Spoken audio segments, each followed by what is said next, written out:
Hyderabad Nampally railway స్టేషన్లో రైలు ప్రమాదం జరిగింది. చెన్నై నుంచి హైదరాబాద్ వస్తున్న చార్మినార్ ఎక్స్ప్రెస్ నాంపల్లి రైల్వే స్టేషన్లో పట్టాలు తప్పింది. అదుపు తప్పిన రైలు ప్లాట్ఫామ్ సైడ్ వాల్ను ఢీకొట్టింది. ఈ ప్రమాదంలో 6 ప్యాసింజర్లకు స్వల్ప గాయాలైనట్లు సిపిఆర్ఓ రాకేష్ తెలిపారు. వీరికి లాలాగూడ రైల్వే ఆసుపత్రిలో చికిత్స అందిస్తున్నామన్నారు. తక్కువ స్పీడ్లో ఉన్న కారణంగా పెను ప్రమాదమే తప్పిందన్నారు. వీలైనంత త్వరగా ట్రైన్ను పునరుద్ధరిస్తామన్నారు. ఇక ప్రస్తుతం అక్కడ ఎటువంటి సిచ్యువేషన్ ఉందో మా ప్రతినిధి సుష్మిత అందిస్తారు. రైల్వే ఘటనపై మనతో మాట్లాడడానికి సిపిఆర్ఓ రాకేష్ గారు ఉన్నారు. ఒకసారి మాట్లాడించే ప్రయత్నం చేద్దాం. సార్, అసలు ఇందులో తప్పిదం ఎక్కడ జరిగిందంటారు? బేసికలీ ఈరోజు మీరు చూస్తున్నట్లు యాక్చువల్లీ ఏదైతే ట్రైన్ డెడ్ ఎండ్ కంటే ముందు ఆగేది ఉండో డెడ్ ఎండ్ ఢీకోవడం వల్ల ఈ డిరైల్మెంట్ అయిందండి.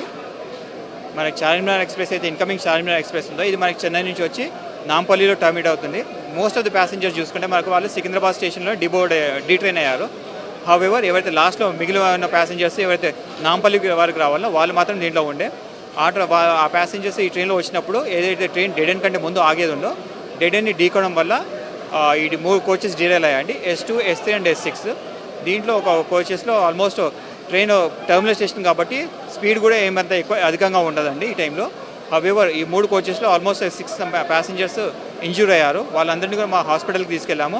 వాళ్ళందరినీ థరోలో ఎగ్జామిన్ చేసిన తర్వాతనే after ensuring that all the passengers are completely safe will discharge them అండి. అంటే డెడ్ ఎండ్ కాబట్టి చాలా స్లోగా వచ్చే అవకాశాలే ఉన్నాయి. మరి 3 పట్టాలు ఈ విధంగా తప్పడానికి గల కారణం ఏంటంటారు? అదే అండి, దీని గురించి definitely will go into details. Loco pilot సంబంధించిన స్టాఫ్ అందరితోనే మాట్లాడిన తర్వాతనే we will be able to pinpoint the actual reasons. ఇప్పుడు ఏం మాట్లాడినా కూడా it will be very premature statements ఉంటాయి. Will definitely go into details. Slow speed అయినా కూడా ఎందుకు అయింది అనేది and based on that will take all the corrective action needed. ఇప్పుడు షెడ్యూల్ ప్రకారమే నెక్స్ట్ ట్రైన్స్ వచ్చే అవకాశం ఉంది. దీన్ని ఎప్పుడు పునరుద్ధరణ పనులు అయిపోయే అవకాశం ఉంది?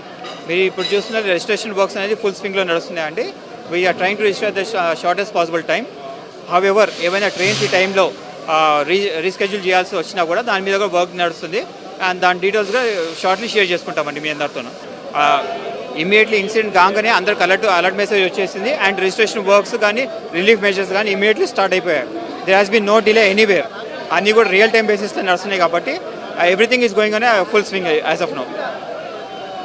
మొత్తంగా మనం చూస్తున్నాము ఇక్కడ ఏదైతే జరిగింది ఈ నాంపల్లి రైల్వే స్టేషన్కి సంబంధించిన రైల్వే ఘటన చార్మినార్ ఎక్స్ప్రెస్ అయితే చెన్నై నుంచి కూడా ఇక్కడికి వస్తూ ఉంది. ఆ సమయంలో కూడా ఇక్కడ మొత్తంగా కూడా ఏదైతే డెడ్ ఎండ్ ఉందో ఆ లైన్ను కూడా తాకినట్టు కూడా చెప్తున్నారు. దీని గురించి పూర్తిగా నివేదిక తయారు చేస్తాము, ఎక్కడ తప్పు జరిగిందో. ఇప్పుడు ప్రస్తుతానికైతే ఈ రైల్వే పునరుద్ధరణ పనులకు సంబంధించి దాని తర్వాత క్యాన్సిలేషన్ కానీ దాని తర్వాత రీషెడ్యూల్ కానీ ఉంటుందని కూడా చెప్తున్నారు. ఇప్పటివరకు అయితే మొత్తంగా ఇప్పటికీ ఆర్పీఎఫ్ కానీ అలాగే అందరూ అధికారులు ఇక్కడికి వచ్చి దానికైతే ప్రస్తుతం ఈ ట్రైన్ని ఇక్కడి నుంచి ఏదైతే ఉందో దానికి సంబంధించి సహాయక చర్యలు అయితే చేపడుతున్నారు. పూర్తి వివరాలు తర్వాత నివేదికలో ఏ విధంగా తప్పు జరిగిందని కూడా చెప్తామని కూడా సిపిఆర్ఓ రాకేష్ చెప్తున్నారు. కెమెరామెన్ వెంకట్తో సుష్మిత, సాక్షి టీవీ, హైదరాబాద్.